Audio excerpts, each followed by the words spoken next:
Shankara Parvati Pati Mahadev Sri Shankara. Namaste, it's Sahara Rose, and welcome back to the Highest Self Podcast, a place where we discuss what makes you your soul's highest evolvement.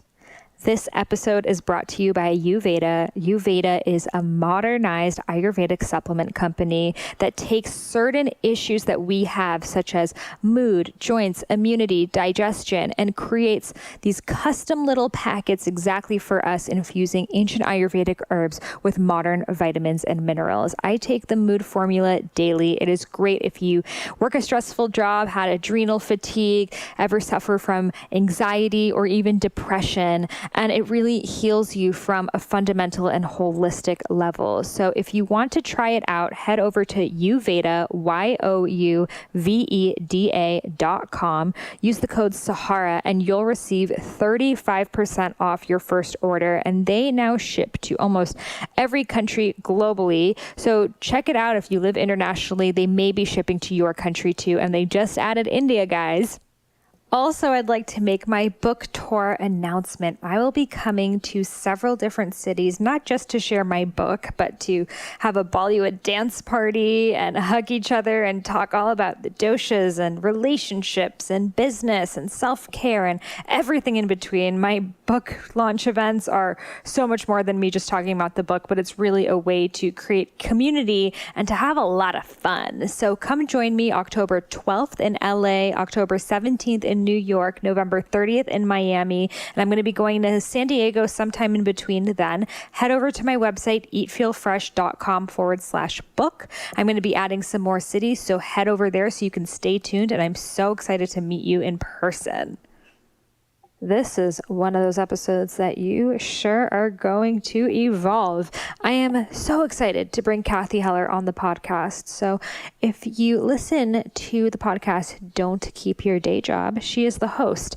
I love that podcast because, that title is just amazing, but she's all about helping people turn their gifts into their careers. So very similar to the work that I'm doing, but mine is more on the dharma and the doshas and the more spiritual path, and hers is just a little bit more straight up, which is amazing. But we go deep in this episode, and she shared with us her story of being a songwriter who was trying to make it in this music industry world, and then she finally got signed. I'm not going to give it all away, but basically she learned how to create a profitable business off songwriting that is not her being that singer, and is actually extremely, probably more popular than even if she was the singer of that song.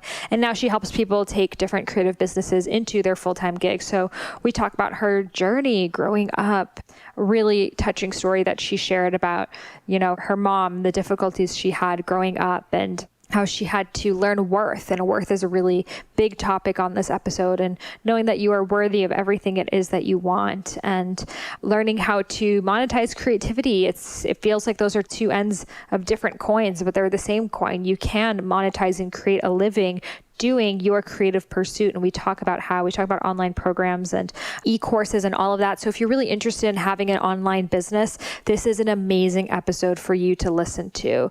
I also want to share with you that I am launching my new Abundance Mindset Masterclass, which is all about shifting your mindset around money and how your unique money mindset is related to your dosha. So we talk about the 3 doshas, how they are with money, and how you can be abundant no matter what your dosha is by switching the gears and looking at money and abundance in a whole new way. And trust me, guys, this work has been life-changing for me over the past year, going from being almost scared of money, it's going to make me less spiritual, it's going to make me less conscious, I don't want to worry about money. Also holding on to those old money stories, which we've talked about on the podcast before, of, oh my God, money's evil, money makes people greedy, etc., and really having to revisit those. So I guide you through everything it is that I did to rewire my brain and reprogram myself on this Abundance Mindset Masterclass, which I'm so excited to share with you. So you can head over to my website, imsahararose.com. You'll see it there. You can also just see the link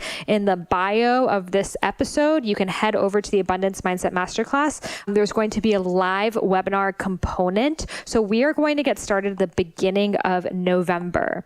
And again, we don't have space for everyone. I'm going to keep this a little bit of a smaller group for the webinar because I'm going to be launching another program from there just for the people who've participated in this masterclass. It's going to be a longer program that's going to help you build your online business and create money mindset, positivity, and all of that stuff. So you got to do the Money Mindset Masterclass first. So head over to my website, imsahararose.com. Check out the Abundance Mindset Masterclass. You're going to love it. I have so much cool information and practices to share with you, and I know it's going to transform your life. So without further ado, let's invite Cathy Heller to the Highest Self Podcast. Namaste and welcome, Cathy, to the Highest Self Podcast. It's so good to have you here. Oh my gosh, I love hanging out with you. It's so fun. I'm learning so much, and I'm just like, I'm leaving here different than I was when I came in. Oh, well, we just did a podcast episode on her podcast, so check that out. Don't quit your day job. Don't keep your day job. I always say it wrong. Don't keep your day job. My husband came up with it, and it's supposed to be like a fun play on words. And either people love it and get it, or people are like, I can't remember it, which is not fun. Yeah, but I love it, and we're going to dive all into that. And the first question I would love to ask you is, what makes you your highest self? Just 2 days ago, I was at one of my best friend's wedding. And it was an incredible service. And there are moments where you are reminded, you have this clarity of like who you really are and who you really want to be. And I felt that sitting there at the service. And I guess what I was feeling is connected to the divine, like connected to God, connected to the source of all things. And whenever I have those moments, I feel plugged in, you know. I feel like I'm plugged into really who I'm supposed to be. And, you know, people say like they have a soul, but you are a soul. You have a body, but you are a soul. So it's so easy to buy into this illusion that we are these bodies and we're just sort of all, you know, in our own little world, separate from one another and separate from this incredible source of all things, this infinite oneness. But once in a while I reconnect to that and I'm like, right. So I am, you know, it's sort of like if God is the sun, if the divine energy that created the world, the universe is the sun, I'm like a ray of the sun. And then I remember I heard Oprah say, I was at a taping of Super Soul Sessions, and this was about a year ago. And she said, a few years into doing her work, she interviewed Gary Zukav, who wrote a book called The Seed of the Soul. Love Gary. And she said that she read in the book, he said, our job is to understand that we're all like these little ships and we're supposed to be pointing ourselves in the direction of the mothership and looking for like, you know, where can I serve? How can I use whatever I've been given to serve? And so if you're constantly just pointing your little ship home, you're in the right current. And I feel like for all of us, that's within reach, but it's so easy to forget because we live in a world that is so focused on the physical and the separateness of things and really questions what is just so obvious if you really start to like look at the world through those lenses. So that's definitely what keeps me connected to my highest self. That's so beautiful. And I love the book, Seed of the Soul. And I think I read it because Oprah's recommendation. Yeah, she said it on so many times. Yeah, it was like the book that really started her spiritual journey, and Maya Angelou as well. Yeah. Oh, I didn't know that part. Yeah, it's on audiobook also. Cool. Yeah, it's so recommended. So you have an incredible podcast and mission really to help anyone in any type of job, creative, pottery, crystals, whatever it is, monetize it and make it into a business so they can do it full time, which is incredible. My hat's off to you. So can you tell us why this journey and then how this journey? Yeah, I feel like every single person is an original and everyone has work to do in this world. And I feel like the universe is like this incredible tapestry and every one of us is like a thread and every color is necessary. And I know that that's true. And the reason I know it's true is because you wouldn't be here if what you had to share, the way you can share it and only you can share it, was not absolutely significant. You wouldn't be here because God doesn't make extras. There's no reason for there to be an extra. And I love that God doesn't create extras. He doesn't. So good. He doesn't. Yeah. And you can see that in identical twins. My daughter's best friends are twins and they are identical, except their fingerprints are not the same. So what's the evolutionary need for that? Why do two people need to have different fingerprints? Why? So it's an indicator that you do have a different imprint. and you have something separate to do. Even if you look exactly like this other person, even if you're raised by the same parents, your work is not the same. That's why you're here. There is a significant reason for you to do it the way you're going to do it. And people will say, well, there's other people already doing that.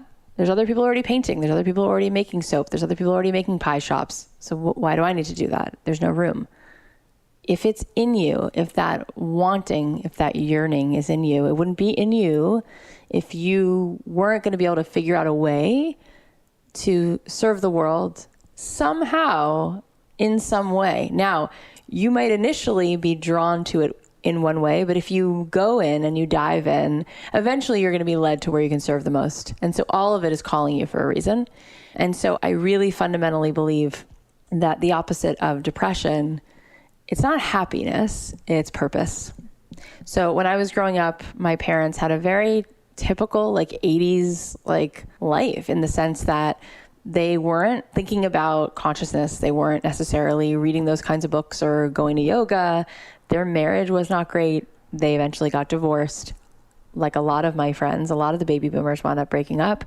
They weren't really thinking a lot about what really made them feel alive and that they were living their highest self.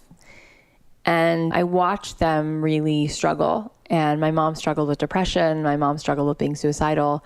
My dad had affairs. He was looking and seeking and wanting this happiness from somebody else, from somewhere else, from inside of himself. And it caused a lot of destruction and pain. And I was my parents' therapist growing up. They used to sit me down and ask me questions. And I felt like that made me... I was too. So they literally were like one day, what should we call you? And I just made up a name. I was like, call me Dr. Brattle.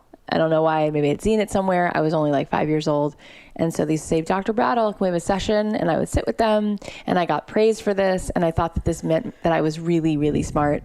And instead, I was having tremendous anxiety because I was very aware of everything that was going on that I shouldn't have known about, from financial issues, sex issues, in-laws issues, and everything in between. And then eventually my parents broke up, and my mom really fell apart, and she really looked to me to keep her on the planet. And I used to bring her flowers and read her poems and write her poems and sit by her bed and try to get her to stay alive and try to feed her while she was really, really floating into an abyss of anorexia and not wanting to, sustain her life. It was really, really, really hard and scary. One day I turned to her and I said, what about me? I know that you're feeling like you're out of, sort of sand and you can't keep going, but what about me? And she said, you're not enough. She said, I can't live for you, And everyone struggles with that. Am I enough? And she said that to me. And How old were you? I was 14. And it's a really hard time to be in your own skin at 14. So that was really hard. And had she not even said it, it was still such a free fall for me because I didn't have my parents there. And I hadn't had them around for a long time, really, emotionally. And I realized that my mom didn't have a sense of purpose. And I realized that the opposite of her depression wasn't anything that I could say. And it wasn't any kind of experience or event that would make her happy. Nothing that would make her happy would do it. She had to find a reason to wake up every day. And she wasn't even feeling that being a parent right then and there. She wasn't even connected to feeling needed or purposeful in that. And I thought, I think this is off. And I started to seek an answer. And we didn't grow up in my house thinking and talking about spirituality or God or consciousness or anything like that. I grew up Jewish, but it was a very secular sort of life, and I didn't know anything about anything. And when I got to college, I barely graduated from high school, and literally my homeroom teacher did me a favor and lied and said that I got a different grade than I got. And I got out of high school through the skin of my teeth, and I barely got into any college, and I was able to go on academic probation to a state school. And I just went, and I decided I could barely see straight. So I was like, you know what? If I'm going to be here, I want to study meaning and purpose. Were you just depressed at that time? It wasn't even it was beyond that. It was just, I was numb. It's I was just in a place of feeling I just wanted to feel something, I wanted someone to make me feel something, and like I mattered, or like we were connected, or there was something going on that was a reason to feel.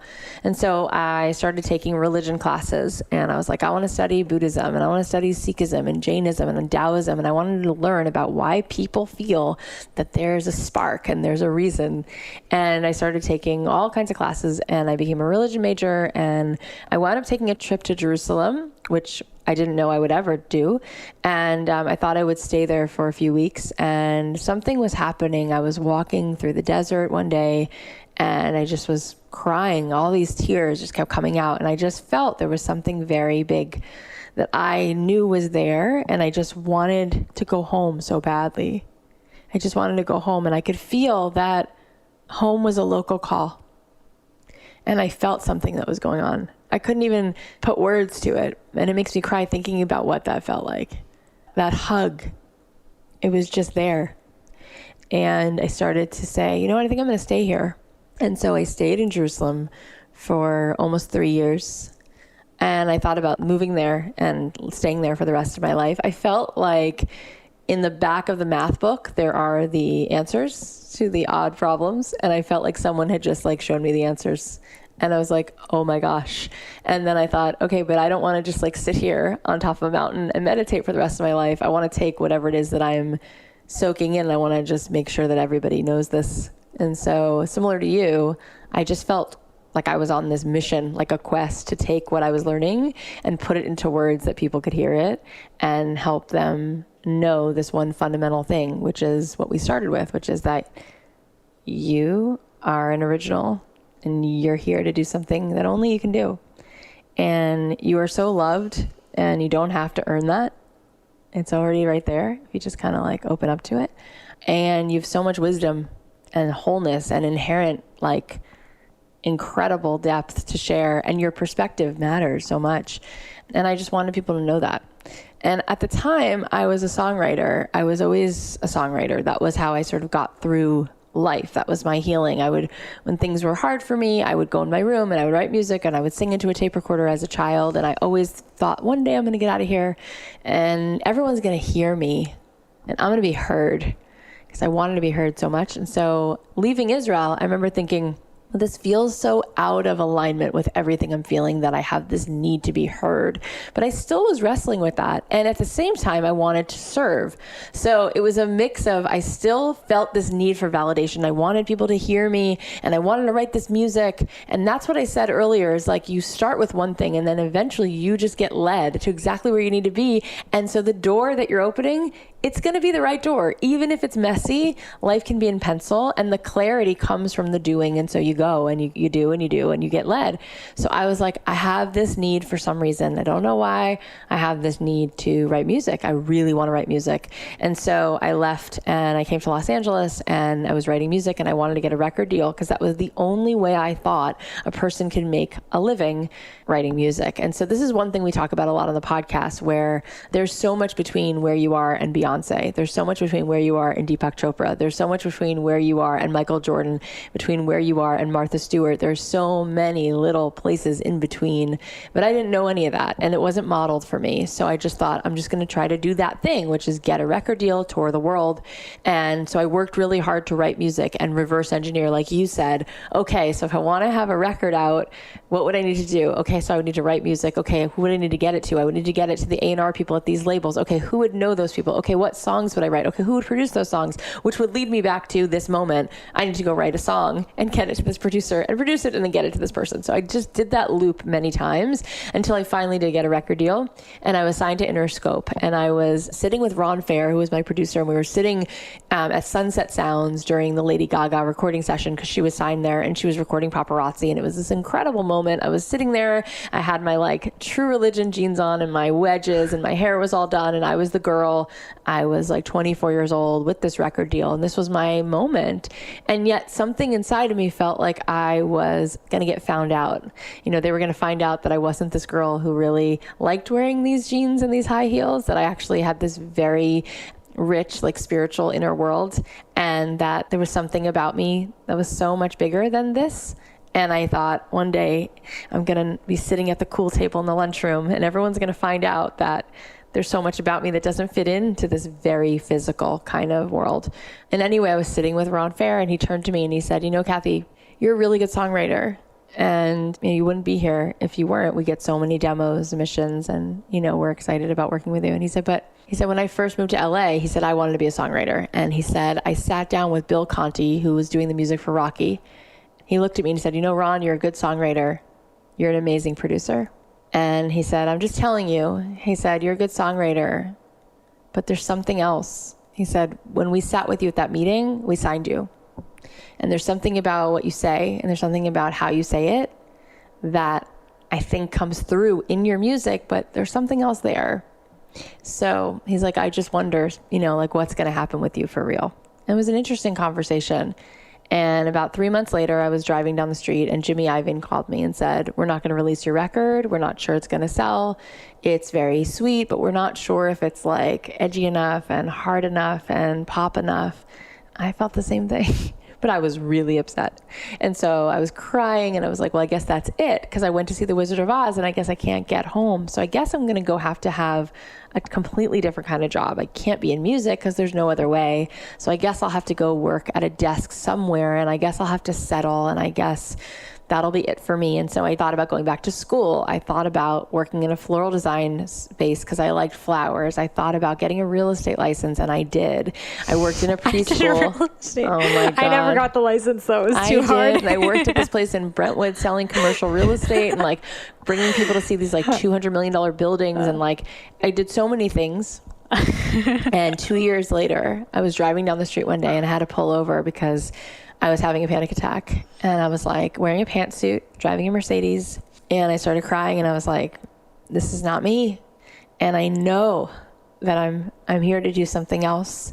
And I just wish I knew what it was. And I just wish I was successful doing that thing. And I said to myself, okay, I'm going to quit my job and I'm going to get messy and I'm going to figure something out. And I thought, okay, well, I can't quit just yet because I need to have money in the bank, but I'm going to really start to make this a priority. And I started to look into how else could I write music? How else could I do my music? Again, going back to the music. And so the next week, because it's what you seek is seeking you, you find answers when you start to look for questions and questions help you be really creative. And so I saw an article in Billboard magazine about all of these indie artists who were licensing their songs to TV shows like Grey's Anatomy and One Tree Hill, which was on at the time. And I thought, I never thought about licensing my music. And I had all this music. And so I thought maybe I should think about that. And so I did the same reverse engineering. Okay, what shows would I want to license my songs to? Okay, who's the person choosing the music? Okay, what kind of song would I send? Okay, so let me watch the episode and see what these shows sort of messages are and what songs might fit this show versus this show. And there's also songs in Old Navy commercials and Gap commercials and Tropicana and Apple commercials for iPad. I'm like, maybe I should license a song to an ad agency. Maybe that would be good. And then I started realizing that ad agencies would pay you a lot of money for your music for McDonald's commercials. And so I did that reverse engineering loop. And this time it was amazing because I didn't have to have the sort of adoration of a record label. I was just able to license a song and it meant that I just had the right to use it. They didn't own it. And so I started licensing my songs to all of those brands. And I had my songs in multiple McDonald's ads and in tons of television shows like Pretty Little Liars and Criminal Minds and Parks and Rec and The Office. And I did a song for American Airlines and I did a song for Crate and Barrel and I did a song for Keurig Coffee and I did a song for Disney and Hasbro. And I started making like $250,000, like just licensing my songs. I had no other job. I was going to the studio, having fun, writing music. And again, I still felt like there was more I was here to do. And sure enough, again, I told you, like, you'll get led to where you're supposed to be. So I wound up, I was featured a full page story with a big picture. I was featured in Billboard magazine, Variety magazine, LA Weekly, all of these things. And people started to email me and say, how are you doing this? This is amazing. You're pitching yourself. You're really successful. Can you pitch me to other artists? And I really hesitated. I was really resistant to it. And people just kept saying, Kath, like, don't be crazy. Like, this is a totally, appropriate thing. It's another stream of income. And of course I thought, but if I take on this other business hat, people won't take me seriously as an artist. And I think sometimes we're very precious about things like this is my identity. And if I can't do this because I'm already this, and what will people think? In any case, I wound up just saying, I'll just say yes. And so I started a business helping represent other artists, which only helped my own career grow, because then I had more resources. I could solve even more problems. When I was calling an ad agency, I could say, I have these other artists whose songs are also really easy for you to license. They're not with publishers and they're great. And I listen to them and I can send you more things. And it just made them reach out to me more. And my own music started getting placed even more. And then from there, people started saying to me, why can't you sign my music? And I said, well, the song doesn't really fit. Well, why doesn't it fit? And I had a bunch of one-off coffee dates with artists. And then somebody said to me, can you teach this? And I thought, I'm not a teacher. Again, I felt resistant to that. I don't want to be a teacher. I want to be an artist. What does that mean? And then I thought, well, I'm just going to say yes. I keep having the same conversation over and over with artists. What if I just created a course? And I didn't know what I would do. So first I did it live. I rented a theater in Los Angeles and I would sell the seats for like $75. And I did a bunch of those workshops, just very specifically helping people write music for television and ads. And that wound up doing pretty well. And then a friend of mine said, I don't live where you are, but I really want to learn from you. Can you teach an online course? And I was like, I don't know what that is. And that seems really skeevy to me. And there's something about it. And again, I was resistant to it. And then I thought, why don't I just do this? What does it matter what words people associate with it? Now I'm doing a funnel, whatever. And so I did this online class called 6-Figure Songwriting, How to License Your Music to Film and TV. And that class made, I think its first year it made like, $300,000. The second year it made like $600,000. It was like crazy. And while I was doing that, then I was able to help those artists. What was the price point? It was $1,000 for a year, and then it grew to be a $2,000 class. Was it all automated or also No, live? I was live. Like it was automated in terms of there were like things that you can homework to do and things to look at and read and videos to watch. But then once a month I was coming on live, and then I had somebody who was a TA who would do office hours and answer questions.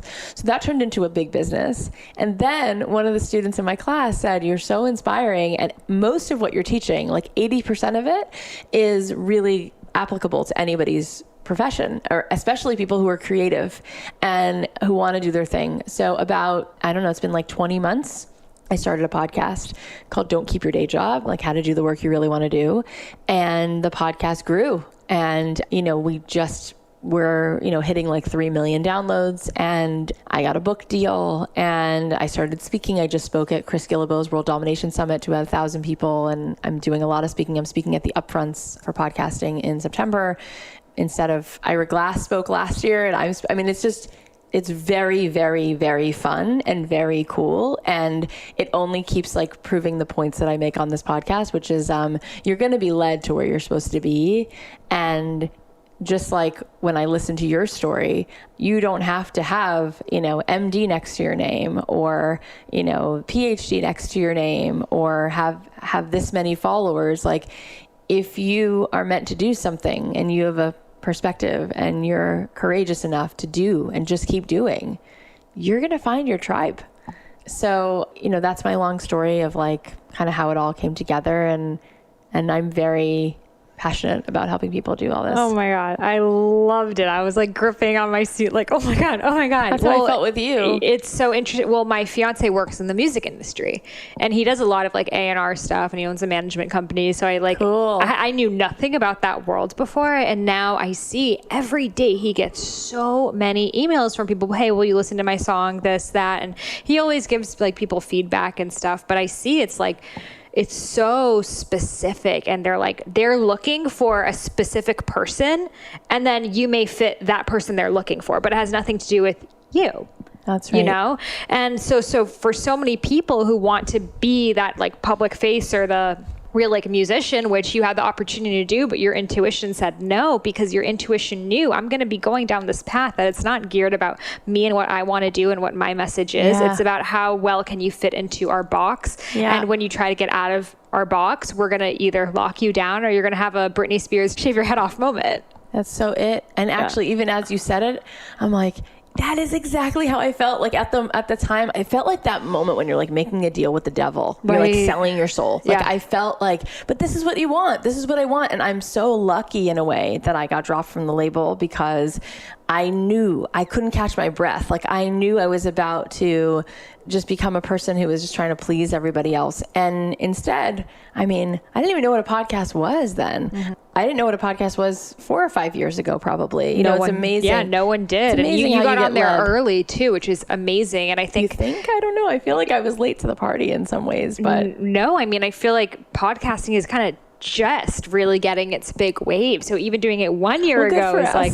yeah, but I think that really helps of just the fearlessness and the going for it. And obviously your voice is your superpower, whether it's through singing or through speaking, it's your voice. And oh my God, again, there's so much that we could dissect in there.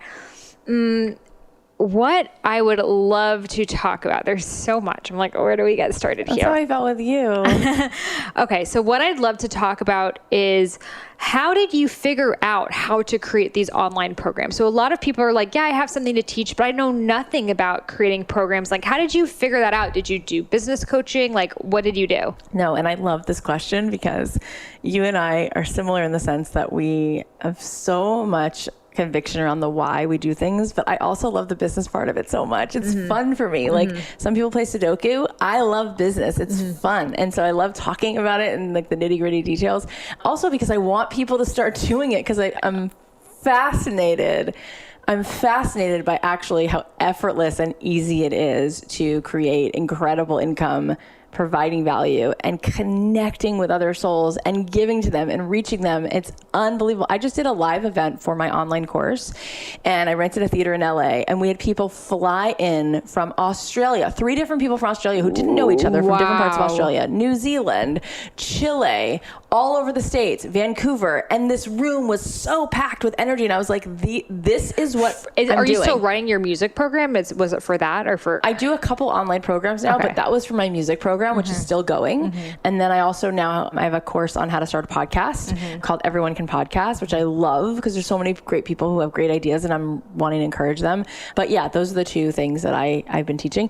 But this is how I did it. So how I do everything, very similar to you, because I just spent some time having you on my podcast and I got to hear a little bit of how you think.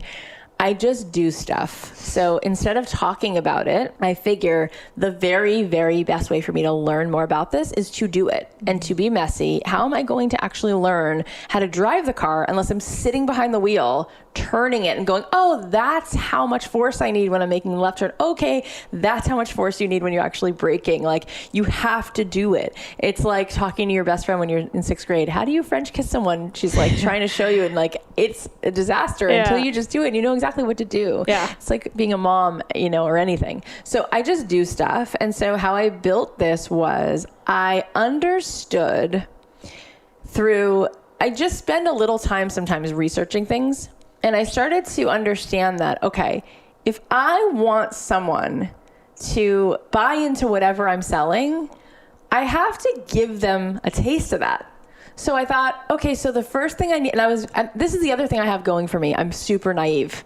So I'll think to myself in May, which is when I first had the idea for an online course, okay, it's May. I was pregnant with my daughter. I was like, she's due in September. So if I'm going to do a course, I'll launch it in August. It's May. From May to June, I'll create the course. Then in June, I'll start to put out some free content. And then I'll open the cart in the middle of July and I'll close it in the middle of August. And then I'll start having it all ready by the time she's born. And that naivete serves me really well because it just lets me do stuff. It allows me to be imperfect and not overthink. And I have this idea like it's going to work out. Like, you know what I mean? It's funny that I do, but I do. So that's what I did. I had never done a webinar before. I had never released anything. I didn't have an email list. I was at 0. So then I thought, okay, this is overwhelming. It's like learning Chinese, but I'm just going to sit down with a pencil and a piece of paper, and I'm going to write down all the things that I need. So I started to look into this and reverse engineer this. Okay, so I'm going to do a webinar. What do I need? Okay, I need a software. Okay, if I'm going to do a webinar and I have this software, who do I send the link to? Oh, I guess I need an email list to send this link to. Oh, but I don't have one. Oh, so how do I get an email list? Oh, so I need to create something. What do I buy? There's Infusionsoft, there's MailChimp. Which one do I need? Oh my gosh, these are expensive. Oh, I have to create a funnel. Oh my God, that's so scary and hard. What do I do? Should I hire someone? There must be someone who knows how to build a funnel. Okay, that was scary. I didn't even know who to ask about that. I remember reaching out to a cousin of mine who's in PR. He's like, I don't even know what a funnel is. And I'm like, oh, that's a whole different thing. How do I figure that out? So I go into maybe I can go onto Facebook. Maybe somebody knows what a funnel is. So I hire somebody to help me understand what a funnel is. And then she tells me, you need something valuable to put through the funnel, something that's informative. Oh, I have to write something. Okay, so I write this PDF on the 7 things you need to know to license your music. And then she tells me, you need to do a Facebook ad. And I go, a Facebook ad? What does that mean? And she's like, yeah, so you need to direct this to people who are already interested in music licensing. Okay, great. Never did that before. So I play with the Facebook ad manager. And then she says, oh, you need to create a video. So instead of overthinking that, I just went onto my iPhone and did a 1-minute video. Hey, this is Cathy Heller. I'm going to be doing a webinar on how to license your music to film and TV. And it's going to be on this date. And if you want, you can download this PDF. And then you would be joining my email list. And then I'll be sending you an email about the webinar. So I started that in May, at the end of May, while I was creating the course. And I knew that the webinar would be in July. And I started building the list and giving away this free content. And So all just through the ads. yeah, and by the time July rolled around, I had about 1,400 people on the email list. It's amazing. And I mean, now I look at that, I'm like, it's nothing. But at the time, that was like really good. I had no sense of how good it was. And then I did a webinar, and it was my first webinar ever. And what did you end up using? So I didn't even know to use slides. Like I didn't know what to do. So it was just me talking into a camera. I was 8.5 months pregnant, and I'm just like, hi, sitting in my, office at the time. And I spoke to people. And here's the crazy thing.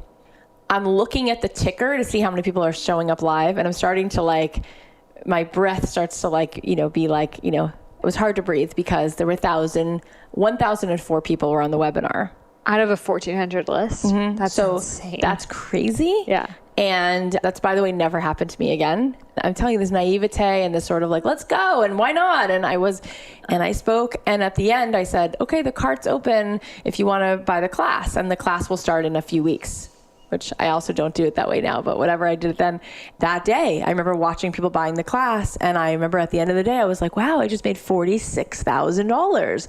That's crazy. And then, was that first class your $1,000 class? Yep. And by the end of 3 weeks, that's ballsy, your first class to start at that level. I know, but that's what I thought classes cost. It was it's a 12-month class. 12 months, yeah. So it's either $9.97 or $97 a month. So then by the end of 3 weeks, 185 people bought the class, and I made $185,000. And I was like, that's pretty cool, because I used to be amazed if I would get 50 grand for a McDonald's ad, or sometimes I'd get more, and it was amazing. Mm-hmm. But I have to keep making a widget. I have to keep writing a song. Mm-hmm. I'd have to keep, I'd go to Chicago to meet with agencies. I'd go to Minnesota to meet with agencies. It was a very, there was a lot of effort being put into that. Yeah. And so here it was, I was able to do that. And then the people in the class were so excited to be in it.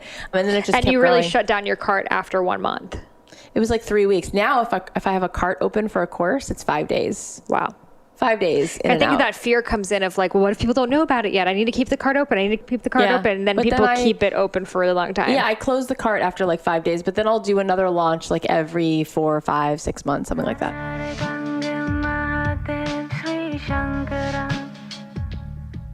Oh my gosh, how amazing is Cathy's story. We're going to take a quick 2-minute break so I can share with you 2 incredible sponsors, and we're going to get right back to her story.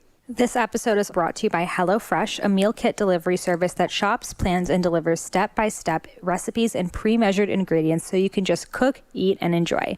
They have 3 meal plans to choose from: classic, veggie, and family. You can feel really confident when cooking HelloFresh simple recipes because they're pictured with step-by-step instruction cards. Best of all, you won't have to spend all night in the kitchen because recipes take only about 30 minutes. And you can spend less time meal planning and grocery shopping each week and get that time back to finally do what you love. I absolutely love HelloFresh and chose the veggie option. Really easy to make. For a total of $60 off, that's $20 off your first 3 boxes, visit HelloFresh.com/Sahara60 and use the coupon code Sahara60. Again, HelloFresh.com/Sahara60 and use the code Sahara60 for your discount.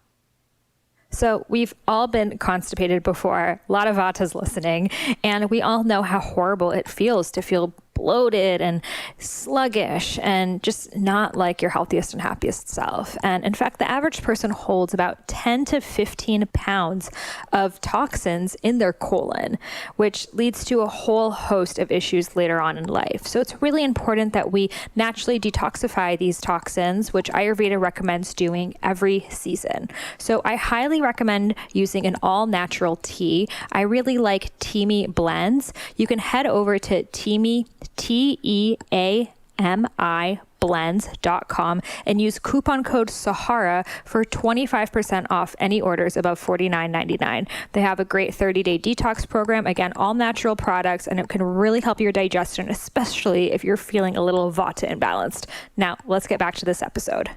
So at this point now, have you studied launches and how they work, or you're just still kind of winging it? I'm still kind of winging it, but I've learned a lot from doing it. So I kind of know, like the first time I did a challenge, I did a 21-day challenge, and now I would never do that. It's just too many days. Yeah. So now I do like a 5-day challenge or a 7-day challenge. And you said that your course was going to start a few weeks after. You wouldn't do that because now you would start it immediately after the webinar? Oh yeah, I would start, enrollment would start, it would close in 5 days, and then the class officially begins. And I would set up the expectations. Hi guys, here's what the modules are. Here's what you're going to be learning. And then I'll be showing up, once a month live. You'll have so-and-so who will be doing office hours every week. And here's how it's going to go. And I do a lot to keep them accountable because you're 95% more likely to get a result if you're kept accountable. And people are not paying for information. Right. They're paying for implementation. They need you to help them actually get the result. Yeah. So if you want to be a good teacher and you want to have a great course, you have to get people results. Yeah. And the way to do that is to keep them accountable. So how do you keep them accountable? We have lots of things. I mean, one thing that we do is we've really changed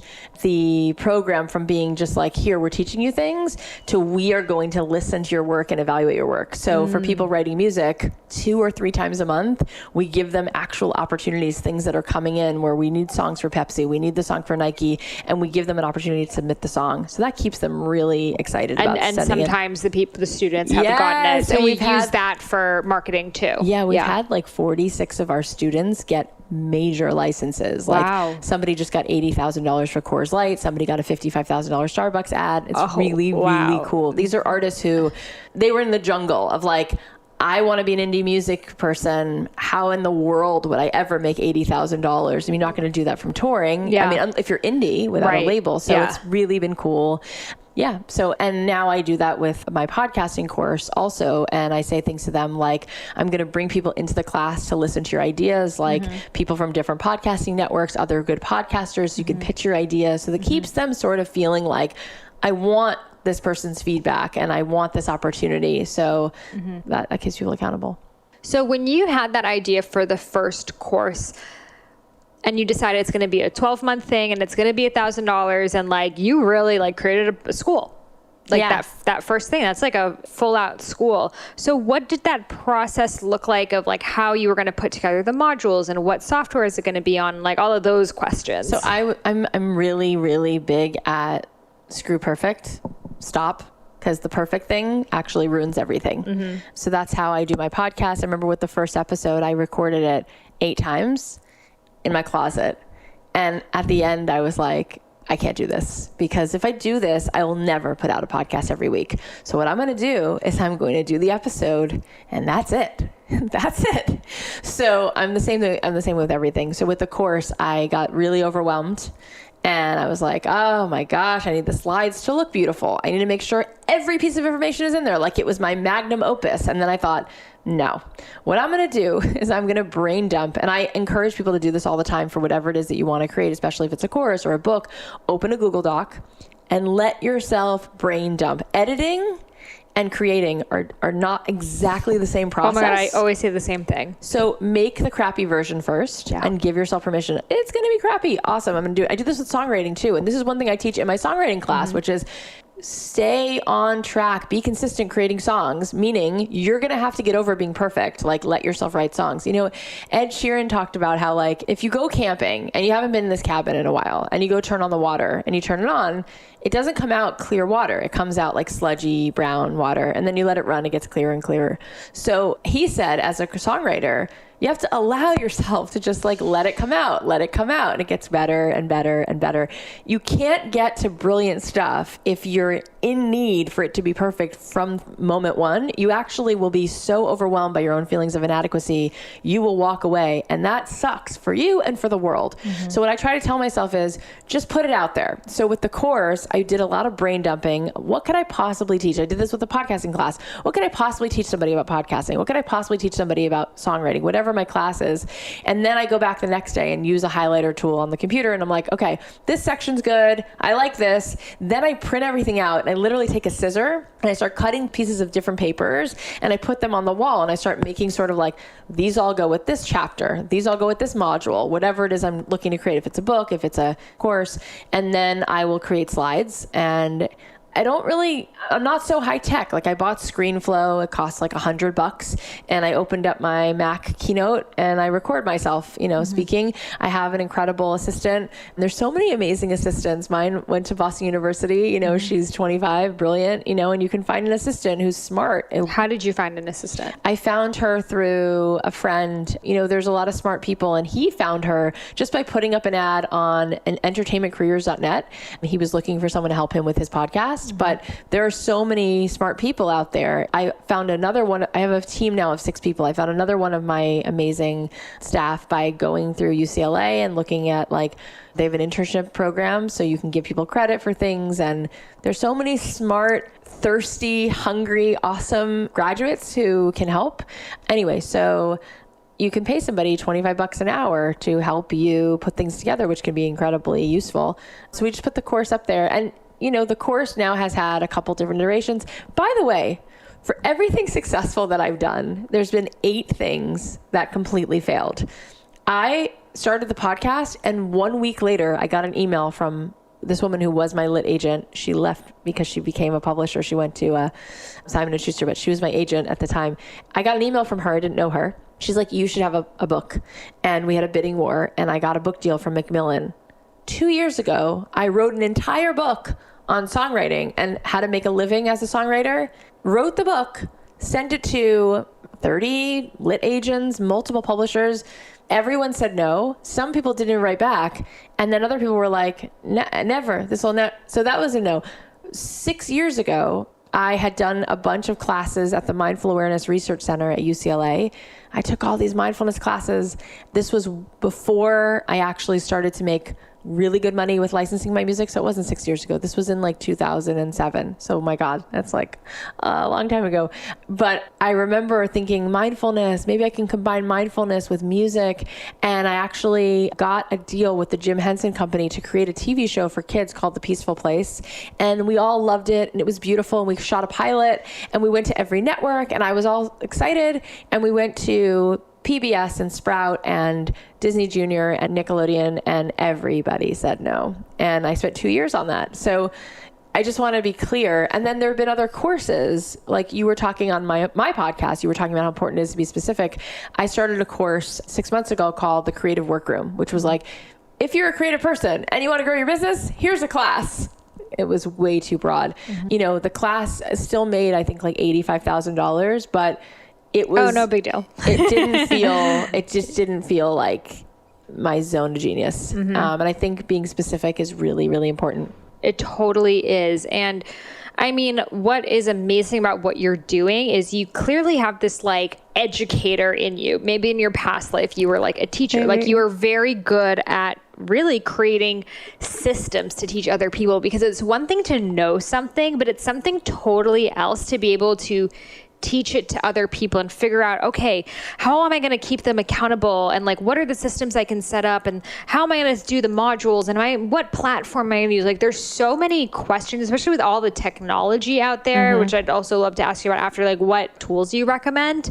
But I'd love to know, so for someone who's I love knitting, I love this, I love that, how am I going to turn this into something that I teach and can monetize? Where should their process start? Okay, so I'm obsessed with this. So my husband, every time we go out to eat and I'm talking to the waitress, he's like, oh God, you're going to try to encourage her to I do the same thing. This is across the board. Uber driver, I'm what's your Uber real driver, dream? Me too. Oh my God. He always says, he's wait for it. There it is. So he should be so happy. happy like with what my quest for that has done for our life. In any case, so here's what you do. Okay, so if you want to be knitting and you're like, I want to turn this into something that I can make a lot of money with, so you're gonna do a few things. First of all, you need to start to give. Right? Always be giving. You need to figure out like, what am I giving and how valuable is this? And you need to be really consistent. So I would do a few things. I would create a Facebook group and I would be talking about knitting, and I would commit to like 10 minutes a day in that Facebook group where I would be like asking people questions. You want to get people engaged. I would show up there like once a week. Don't worry. You're gonna be like, there's 40 people in it. No. It's going to grow. Show up, like do a live video. I would do a live video like every Thursday and let people know, like, I'm going to come in with one like tip and I'll do a Q&A and answer your questions. One thing. I would do a challenge. I would create a challenge around knitting, and I would talk about being really specific about the result you want to help them to get, right? With one thing, like you were talking about my podcast about you did something around candida, like helping people with that. So I would be really clear, like, this is a 5-day challenge on helping you knit blah, blah, blah, blah. Or if it's before the holidays and you want to make a gift for so-and-so, I would just make it specific. I would remember that in order to sell anything and have any money coming in, you need an audience. So you want to be working on growing an email list. So in order to do that, you want to know that Facebook is an incredible tool. And as much as people want to hate on it, everybody is on it. So if you hate on it, you're basically saying that the world is terrible. That's not true. So you'd still focus on Facebook over Instagram? I would do both. Depending on audience? I would do both because I use them for different things. Like Instagram, I feel like is where I'm so vulnerable and so authentic, and I just like bare my soul in every post, and I love my tribe there. Facebook to me is an incredible place to send through valuable information, PDFs, and letting people know about challenges, because the Facebook ad manager is so brilliant. It already has the entire population of Facebook segmented. So I can find out who already took a knitting class. I can find out who subscribes to this knitting magazine, and I can show up in their feed. And because of the way the links are, right, it's just a little bit more user friendly than the swipe up feature. It's hard to get people to leave Instagram. Yeah. So I find that on Facebook, I can send people information, and in exchange for information that's valuable, they're going to give me their email address. And so I find that using Facebook ads is really great. And I would be just really generous and create this tribe around you. And remember, this is the thing to remember, there are already people knitting. It doesn't matter. It absolutely doesn't matter. Actually, that just shows you there's a need for it. If you are passionate, if you're enthusiastic, and when you talk about this thing, you light up, people are going to love listening to you. There's a woman named Teresa Greenway, and Chris Gillibo, who's a friend of mine, he was on my show. He has an amazing podcast, and he was talking about her. And he said she was a janitor at a motel, and she had 2 kids, son and daughter. She was a single mom, and her son needed some special resources. And her daughter said to her, we can't do this anymore. We cannot do this. You need to make more money because he needs more resources, and we're barely, just above the poverty line. And she said, but I don't have any skills, and I didn't go to college or whatever. And she said to her, but what can you do? And she said, Mom, you know what you're really good at? You're good at making sourdough bread. And she said, so what? And she's like, what do you mean, so what? Let's just do it. Let's have you teach a class in sourdough bread. And her mom said to her, but there's so many recipes out there. It doesn't matter. What does it matter if I'm telling them they can go onto YouTube and watch that for free? They can buy a cookbook. They don't need me. And she said, no, because you're a human being who loves sourdough bread, and there are going to be other people who love hearing it from you. So let's do it. So she got out her iPhone and shot a class of her mom in the kitchen. They put it up on Udemy. The first year they took home $25,000, took home. Second year they made like $85,000 profit. Now she has 5 classes, sourdough, extreme sourdough, all of this stuff. She's making a couple $100,000 a year. Now, and anyone can upload a class on Udemy. Right. Wow. There's Skillshare, there's Udemy. You can start but my thing is, I don't necessarily use Udemy, but not that I wouldn't. I'm not knocking it. I think it's fantastic. I was just making the point that there is room for you. Yeah. There is room for you. People feel so alone. We live in a moment in time where everybody has quote unquote friends, and there's so many friends, and people feel so alone. You go onto your Facebook, you go onto your Instagram, and things are so curated, and people are not really sharing what's going on. People are like, I had the perfect salad. I have the perfect kids. We had the perfect vacation. My husband and I, we are perfect. Like as if everyone's having sex every night. Nobody's arguing. It's such crap, and it's not true. And then it makes people feel more alone, and it's really a problem. There's so many studies on it. When you go on there and you're talking about your love of vegan food, your love of Ayurveda, your love of knitting, and then you're going to find people who go, I know I can learn knitting from somewhere else. I just like her. There's something about Teresa Greenway. I want to learn sourdough bread from her. There's something about, I need to connect. I need that human connection. And so people like being in smaller tribes, and people forget that being a facilitator and being a person who just holds space for other people, that's worth a lot to people. Like if you said, I live in your neighborhood and I know you through someone. I'm just sending you an email letting you know I'm going to have a mom's group at my house, and I'm not a therapist. I don't have a PhD. I just want to create space for moms to kind of come in here and just everyone gets 5 minutes in the hot seat to tell us what they're going through. I would be there in 1 second. Like that is such a healing, incredibly powerful, valuable experience to me that is enough for me to pay someone for. I have a friend who loves storytelling. She was in the Groundlings, which is an improv group where a lot of people like Will Ferrell, people came from the Groundlings. She wound up not wanting to go into improv necessarily full time, but she was really good at it. She said to herself, you know what? People need to get up and tell their story.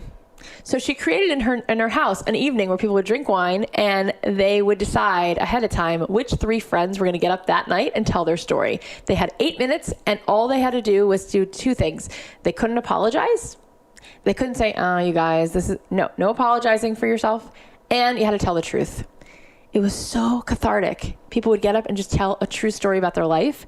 She decided to do it in a bigger space. Then she rented a theater. Then people started to come. Then she started selling the seats for like $25 a pop and renting out 200-seat theaters. She was able to make thousands of dollars to do something she loved and just make space for people to just tell their story. You can turn anything you love into something that actually makes you a living so that you can do more of that. And there's no shame around getting paid for it. It's all possible. I tell people there are 4 ways to make a living with the thing you love. You can be a maker, a teacher, a curator, or an investigator. So if you're a maker, that's really clear. It's like, I love pottery, I'm going to make the pottery. I love songwriting, I'm going to write the songs. Okay, that's a maker. Great, that's one way. Second way is, I want to be a curator. I love pottery, but I want to have a shop where I invite all these different potters to sell their work, or I want to create an evening of that. And I want all these different people. I want to, create a little co-op, and I can do that with so many things, with jewelry, with paintings, so many things you can Even curate. Events, maybe. Would that be that? Yeah. Okay. I mean, I have somebody who was on my podcast was Ben Bram, who created the Pentatonics. They're a cappella singing group. They won the Sing Off, and they have 2 or 3 #1 Billboard top charting albums. He loved a cappella. He didn't necessarily want to be an a cappella singer, but he wanted to curate a cappella groups. And so that's what he does. Like he put the Pentatonics together, and then he was actually asked to work on the Sing Off. And then now he has a camp for kids who love to sing a cappella, and he's producing and making amazing money and curating a cappella. Like it's whatever you want to do, you can do. And what's the last one? The other 2 are, you can be a teacher, right? So like, maybe you want to teach people how to be a coach. Maybe you want to teach people how to have a successful, we said knitting before. Maybe you want to teach people how to make pie. Maybe you want to teach people how to whatever.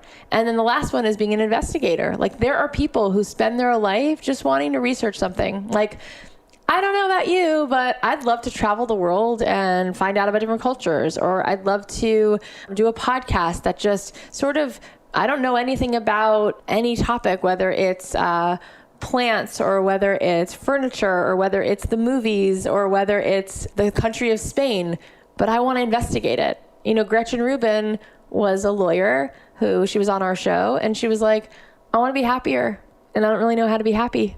So I want to research happiness and get paid to do it. So I'm going to write a book on how to be happier and then start a podcast on how to be happier. And that's the other piece. You don't have to be the expert. You just have to be a person who really is interested, right? So those are some ways on how to make a living. But that's what I would do. I would start to put out value. I would be consistent. I would use Facebook. I would create a group. I would start putting out some free content. I would think about growing that list. And then after I had been doing some depositing and giving away free content and growing a list and building a tribe, maybe 3 months in, I would offer something that would be something people could pay for, whether it was just to be in a group. Like I have a friend who just had a baby and she wanted to create a group to help moms do more self-care. And she had the guts to say, like, I want to be paid to do that. And so she started by creating a group for moms and having self-care, and she was showing up in it. And then a few months in, she did a challenge, and that got more people in it. And then she was like, do you want to pay to be a part of this? It's going to be this much money every month, and I'll show up for the group. Yeah, and you can be in this group, and we can just support each other and keep you accountable. I think where a lot of people get stuck is they start doing it and putting out the content, but they feel kind of slimy and weird to then ask for money for something. Right. So how can people kind of like get past that? So the thing is, if your cup is empty, you can't pour anything into somebody else's cup. And we have all of this like yucky stuff around money. And I see money like it's a resource, you know, it's like the more rain that comes down, it's like more things grow. The more money that comes into your ecosystem, more things that you can do with it, you know. And if you are a person who is kind and good, you're going to use that money. That money is going to like help you be more generous and more kind. How many schools around the world have names on the bottom of them because this family donated to make this museum possible, this school possible? So I don't look at it that way. I actually look at it like the studies are in, the research has been done. When people actually want to do the work, if they pay for it, they're going to get the result. If they don't pay for it, it's not going to change. They're not going to show up. So I like paying for things because when I pay someone for therapy, when I pay someone for the yoga class, when I pay someone to teach me voice or guitar, I'm going to practice and I'm going to show up because I'm making that investment in myself. Also, you pay people for commodities, right? Like if somebody makes a candle and you want to buy it and put it on your dining room table, you pay them $18, $30, whatever it is. So why do we minimize what we have inside of ourselves that we can articulate, that we can give, that we can share, that is an incredible commodity? And if we want to be able to help more human beings with whatever that is, how can we do that if we don't get paid to do it? So then we really can't. So if you really don't want to serve a ton of people, you want to just help like 3 people, then don't get paid. Just do it as like your charity work, and that's fine. If you want to be able to really help other people and you want to be filled up and you want to have all this joy because you don't have to go work at this job that you don't like just to pay the bills, so that on your free time you can do this thing you love, then you have to be doing it full time, and there's no shame around it. I feel like deep down, people have a hard time getting past this, like, it's okay, I don't deserve it. It's okay. I don't really deserve that. You know, it's very sad because if you look at your best friend, I mean, I just met you and I want you to have the whole world. You know, it's like no one thinks about that except for you. You're the one holding that back. We live the lives we think we deserve, and we live the lives that we say, this is fine. And so we'll just have this little piece and we'll just stay over here. And that's not serving anybody anyway, because the people who will inspire you and the way you can inspire other people, if you were really, you know, skipping down the street because you're so excited that you're getting to make money to do you, to be in alignment with yourself, you're going to inspire other people. They should put their shoulders back and start making whatever they need to make and being who they are, and that it's enough. There's so much good that comes from stepping into that, and stop apologizing for yourself and take your seat at the table and say, this is what it is. And what's slimy about that? Do you believe that you really have worth? Do you believe that you really can help affect somebody? Yeah. So, okay, let's go. Let's make this happen. You're absolutely right. It all comes down to the self-worth. And every time I think about, I go into, well, why aren't they doing it? Why? I try to get into people's heads, and it always comes down to this exact reason. And I have one other thing that I stumbled upon, which is fascinating, because I hear so many people overthinking everything. And I'm like, okay, what is at the root of this overthinking?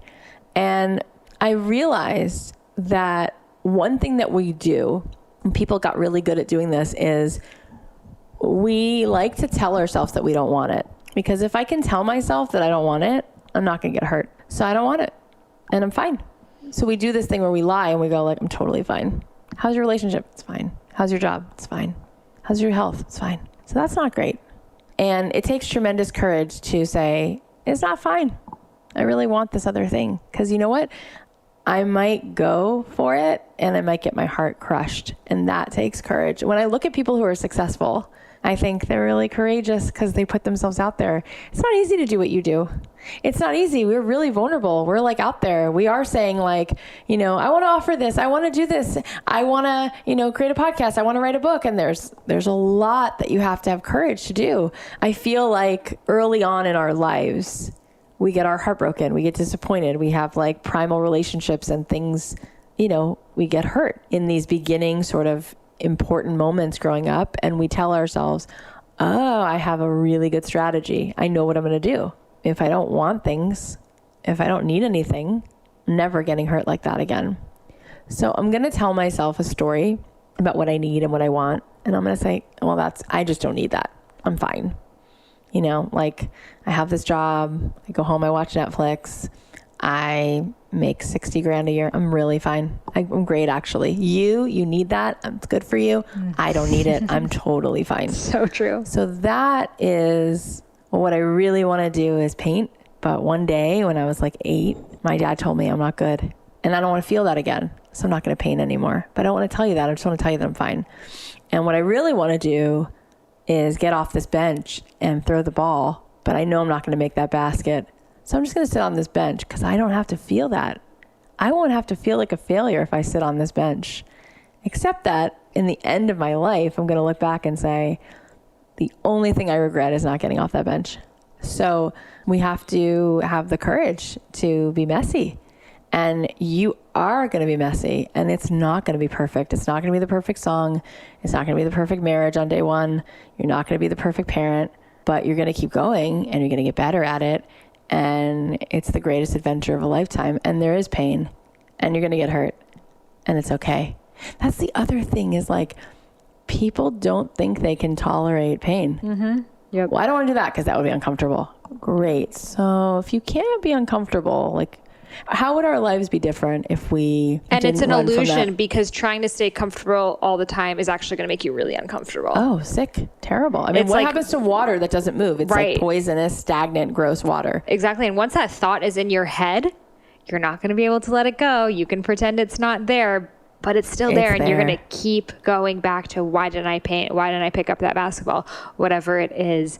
And yeah, and I think that's exactly a lot of people. I think it's this fear. And sometimes I do it too of like putting too much on your plate and being stressed out and being burnt out. Like I remember I would say, well, I don't want to do all these things because I'm going to be burnt out. I'm going to be too tired. It's going to be too much. I need to just, focus on self-care more.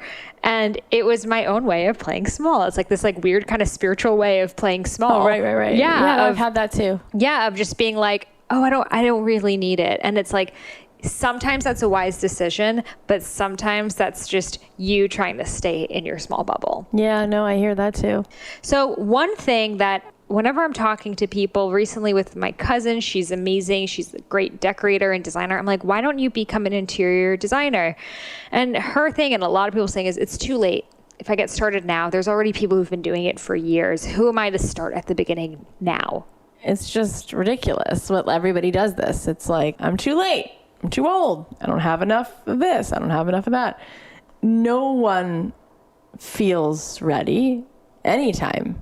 And as long as you're alive and the light is on, you're ready.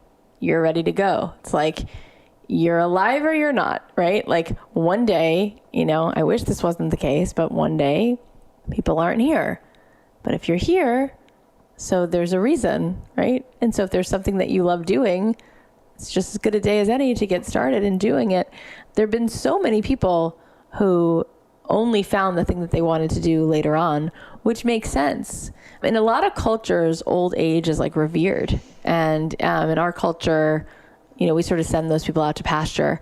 But as you get older and you really start to stop apologizing for yourself and you grow in more and more ways in alignment with who you really are, you have so much more to teach. And I think actually if people were honest with themselves, they'd probably be changing careers a lot more often than they do. But we're so afraid of veering from this very tightly held idea of this is who I am and this is not who I am. And I'm this, but I'm not that. And what it does is it really robs us from exploring so many facets of our soul and who we really, really are, because your soul is so much bigger than your body. Who you really are is so enormous. And so even the idea that you have to come up with it at 18 or 24, and if you haven't figured it out by then, it's like, that really is not holding it into account what really is going on here. So I feel like as you get older, you continue to think of things, and we all should be giving ourselves the space to try things. And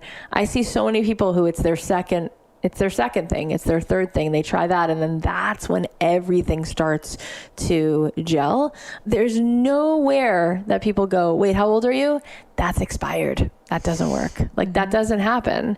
And it's the same thing with how young you are. And it's the same thing with what degree you have. Or at the end of the day, if truth is coming out of your mouth, at the end of the day, if what you're saying is valuable to somebody else, that's a one-to-one like relationship that works. That's how the world works, right? That's that Venn diagram of that there's a Japanese word ikigai, and it means like the combination of those 3 points: what you're good at, what you love to do, and what the world actually needs. It doesn't say in there, but how old are you? Need not apply.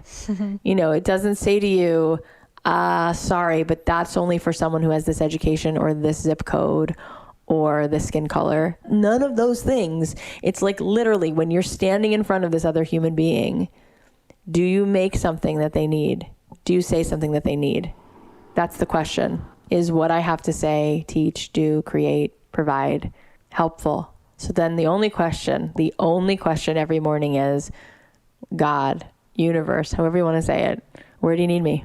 How can I do this? How can I show up? How can I bring more beauty? How can I feed more people this pie? How can I make more of these tapestries? How can I serve? Where do you need me? And just keep making it, doing it. Oh my God, girl, I could listen to you talk all day. So good. So many good points. And yes, resonating with all of that. And I think a lot of listeners who, and your answers, it's like to the same thing. It's like a lot of people, they're kind of waiting for, well, if you're old, then maybe you should go about it this way. And it's like, no, it's the same exact structure, the same exact model. There's no old person path over here. It's the same thing. And it's so true that they make us feel like we need to know our majors at 18 and stick to that, and start our job at 22. And it doesn't work. And no other country has this. It's only in the US. Other countries, they travel, they volunteer, in Israel, they take so much time off. So we are living in a system that wasn't designed for you to go and figure out your highest self, but that doesn't make it an excuse for us not to. Yep. So where can listeners connect with you, listen to your podcast, do your programs, and all of that beautiful stuff? So come find the podcast. I find that people who listen to one podcast, they don't swap that one for another one. They just listen to more podcasts. So I love that. So I'm so glad that you're on my podcast, and you guys can come listen to Sahara on my podcast. It's called Don't Keep Your Day Job. You can find it on Apple Podcasts. You can find it wherever you listen to podcasts. We have amazing guests on the show. We've had all these creative, incredible people like Jenna Fisher, who played Pam on The Office, and Bobby Brown, who created an incredible makeup line, and Jonathan Adler. It's a great podcast. I hope that you guys will check it out and find it inspiring. And we have a website called don'tkeepyourdayjob.com that shows you anything else that's going on. If I'm doing a live event, if I'm creating a challenge, because you want to start a podcast, you can find that stuff there. That's really it. Yeah, I think a lot of people listening want to start a podcast, so your program is going to be a really good place for them to start. That is cool. And I'm doing a whole class. It's called Everyone Can Podcast, and we've been helping people. And what's really fun is I'm able to bring people the tools that they really need, and then also give them feedback from other podcasters. And we do a few live events, which is really fun. And yeah, I want to help people do their show, because I think you're right. I think now is the time. Absolutely. Well, thank you so much for sharing your 100%. Wisdom and your story, and just so many great tidbits of information. This was seriously like a masterclass in itself. You're so sweet. Thank you for having me. Oh, how inspired do you feel? I love seeing people really go after their dreams and then helping people on the other side after they've figured it out. So thank you, Cathy, for sharing your story with us. And for all of you out there who are waiting to create an online business, go for it. Don't wait for someone to give you permission. The time is now. So if you want to learn more about abundance and money from me, please join me on the Abundance Mindset Masterclass. This is all about changing your unique mindset with money, getting past those blocks, those limiting beliefs, everything that is holding you back from being your vibrant, abundant, luxurious self who is able to help the world, able to create a platform, doing what it is they love, have people supporting them on their team, sharing that vision, bringing their light to the masses. If that is you, please join me on the Abundance Mindset Masterclass. Head over to my website, IamSaharaRose.com. You'll see it right there. Head over to the link on this podcast. You'll get directed right to the Abundance Mindset Masterclass. And it is going to change your life. I can guarantee that. You have to do the masterclass to get to my program, and the program is super dope. Some of my mentors are part of the program as well, so I'm really excited to share that with you. And again, we're going to be doing the webinar live this November, beginning of November. So sign up for the masterclass ASAP so you can get to it and start your journey of living an abundant life. Thank you so much for listening. Namaste.